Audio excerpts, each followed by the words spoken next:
আজকে যুদ্ধের অষ্টম দিনে সেই ভয়াবহতার ছবি সামনে আসছে, কারণ কিয়েভ দখলের এই মুহূর্তে মরিয়া চেষ্টা রুশের সেনার তরফ থেকে করা হচ্ছে। একাধিক বিস্ফোরণ বিভিন্ন জায়গায় আমরা দেখছি। ইতিমধ্যেই খার্কিভ এবং খারসান রুশ সেনার দখলে চলে গিয়েছে মধ্য কিয়েভে, সেখানে পরপর বিস্ফোরণ। ইউক্রেনের যুদ্ধক্ষেত্রে রয়েছে আমাদের প্রতিনিধি অমিত প্রকাশ, সরাসরি দেখবো সেই ছবি। पे एक शहर है रेशो, और उस शहर से आप ये सोच लीजिए, इस शहर से तकरीबन थोड़ी ही दूरी पर वो पूरा बॉर्डर है जो पोलैंड और यूक्रेन का बॉर्डर है।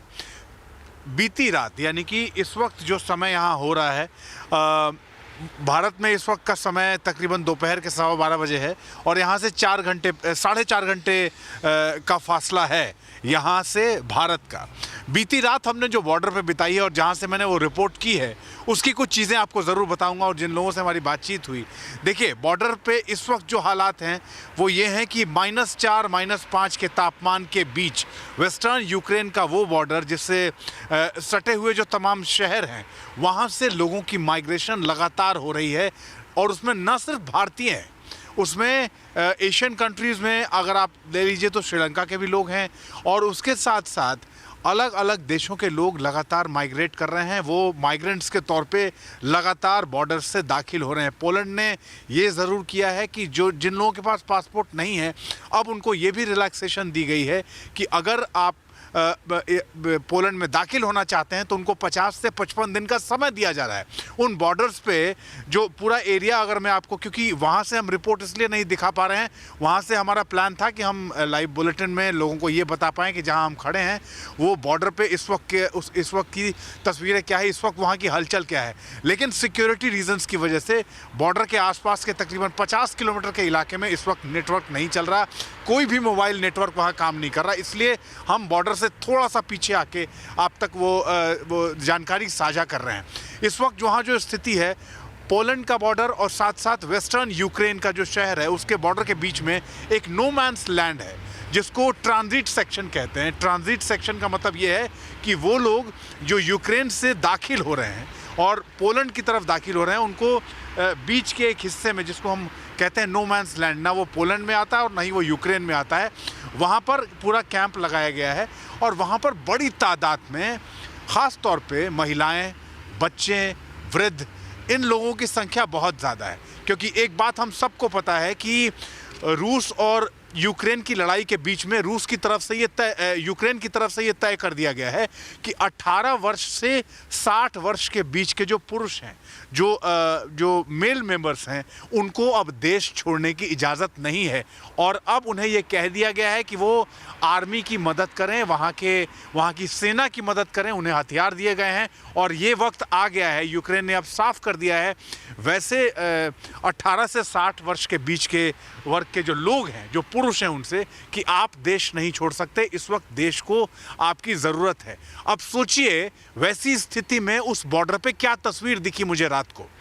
वो पुरुष जो वहाँ रहने वाले हैं 18 से 60 वर्ष के बीच के, वो अपने परिवार, अपने घर के जो फैमिली मेम्बर्स हैं, जो अपने बच्चे हैं, महिलाएं हैं, उनको लेके बॉर्डर्स तक पहुँचते हैं। वहाँ बॉर्डर्स पे उनको हैंडओवर करते हैं और उसके बाद वहीं से बॉर्डर से, क्योंकि वो यूक्रेन से पोलैंड में दाखिल नहीं हो सकते, उनको अपने देश की तरफ से ये इजाज़त नहीं है कि वो अपना देश छोड़ के इस तरफ आ जाएं।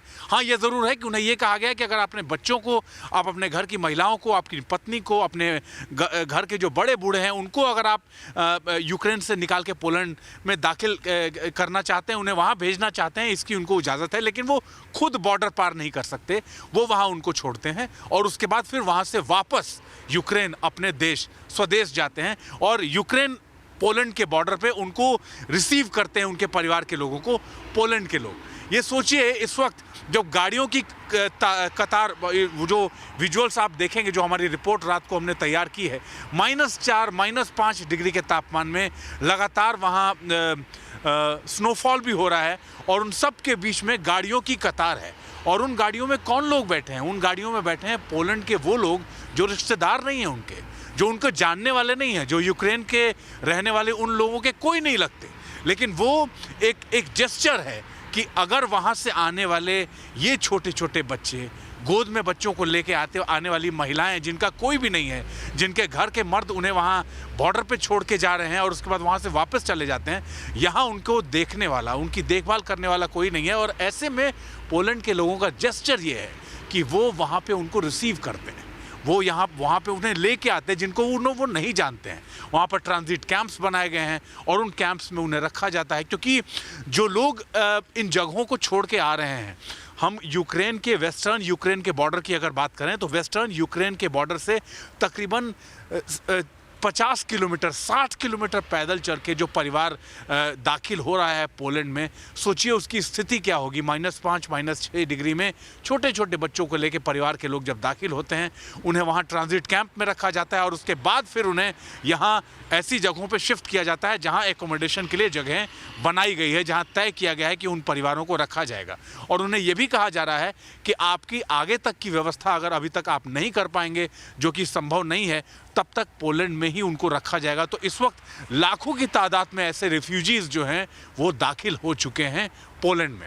ये तो बात हम वो बता रहे हैं जो हमने रात को देखी। साथ साथ अब इंडियन स्टूडेंट्स की अगर अब हम बात करें, अभी आज के बारे में ये जानकारी है, जहां मैं खड़ा हूं ये पूरा हिस्सा जो आपको ये गाड़ियों की तादाद जो दिख रही है, ये तमाम वो लोग हैं जो इंडियन कम्युनिटी के लोग आसपास में रहते हैं। और ये एक बिल्डिंग है जिसको एक कैंप में तब्दील किया गया है। मैं इसके बाद आगे के बुलेटिन्स में इस बिल्डिंग के अंदर की तस्वीर भी दिखाऊंगा।